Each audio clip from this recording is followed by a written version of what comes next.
കണ്ണൂരിൽ പുഴയിൽ കാണാതായ രണ്ടാമത്തെ വിദ്യാർത്ഥിനിയുടെ മൃതദേഹം കണ്ടെത്തി. ഇരിക്കൂർ പടിയൂർ പൂവംപുഴയിൽ ഒഴുക്കിൽപ്പെട്ട് കാണാതായ രണ്ടാമത്തെ വിദ്യാർത്ഥിനിയുടെ മൃതദേഹമാണ് തിരച്ചിലിനൊടുവിൽ കണ്ടെത്തിയത്. ഇരിക്കൂറിലെ സിബ്ഗ കോളേജിലെ സൈക്കോളജി അവസാന വർഷ വിദ്യാർത്ഥിനിയായ ചക്കരക്കൽ 4ാം പീടിക സ്വദേശി 21 വയസ്സുകാരിയായ സൂര്യയാണ് മരിച്ചത്. ഇരിക്കൂർ പോലീസ് ഇൻക്വസ്റ്റ് നടത്തിയതിനു ശേഷം മൃതദേഹം പരിയാരത്തെ കണ്ണൂർ മെഡിക്കൽ കോളേജ് ആശുപത്രിയിലേക്ക് മാറ്റി. സൂര്യക്കൊപ്പം കാണാതായ കൂട്ടുകാരി ഷഹർബാനയുടെ മൃതദേഹം വ്യാഴാഴ്ച രാവിലെ കിട്ടിയിരുന്നു. വിദ്യാർത്ഥികൾ മുങ്ങിത്താഴ്ന്ന സ്ഥലത്തു നിന്നും ഏതാനും അകലെ നിന്നും ഉച്ചക്ക് 12:30യോടെയാണ് മൃതദേഹം കണ്ടെത്തിയത്.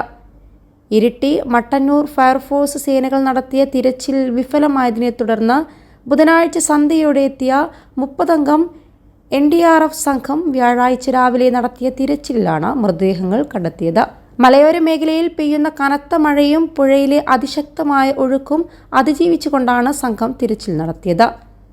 21 ലക്ഷത്തോളം സന്തുഷ്ടരായ ഉപഭോക്താക്കളും 2 ലക്ഷത്തോളം തിമിര ശസ്ത്രക്രിയകളും പൂർത്തിയാക്കിയ മലബാറിലെ ഏക കണ്ണാശുപത്രി Al Salama high hospital, hospital road, Perinthalmanna. Pazhassi അണക്കെട്ടിന്റെ വൃഷ്ടി പ്രദേശമായ പടിയൂർ പൂവംകടവിൽ വെച്ചാണ് 2 വിദ്യാർത്ഥികളും ഒഴുക്കിൽപ്പെട്ടത്. കഴിഞ്ഞ ചൊവ്വാഴ്ച വൈകിട്ട് 5 മണിയോടെയാണ് അപകടമുണ്ടായത്. കണ്ണൂർ സർവകലാശാല നടത്തിയ സെമസ്റ്റർ പരീക്ഷ എഴുതിയതിനെ തുടർന്ന് വൈകുന്നേരം 5 മണിയോടെ സഹപാഠി ജസ്നയുടെ വീട്ടിലെത്തിയതായിരുന്നു ഇവർ. ഇതിനിടയിൽ പുഴയോരത്തു നിന്നും സെൽഫി എടുക്കുന്നതിനിടയിലാണ് തിട്ടയിടിഞ്ഞ് പുഴയിലേക്ക് വീഴുകയും ഒഴുക്കിൽപ്പെടുകയും ചെയ്തത്.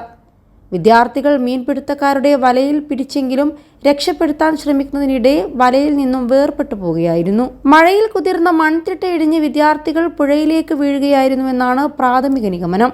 ജസ്നയുടെ നിലവിളി കേട്ടാണ് നാട്ടുകാർ ഓടിയെത്തിയത്. മട്ടന്നൂർ, ഇരിട്ടി എന്നിവിടങ്ങളിൽ നിന്നും ഫയർഫോഴ്സ് സംഘമെത്തി തിരച്ചിൽ നടത്തി. പഴശ്ശി പദ്ധതിയുടെ വൃഷ്ടി പ്രദേശമായ പൂവംകടവ് അടിയൊഴുക്ക് ഏറെയുള്ള പ്രദേശമാണ്.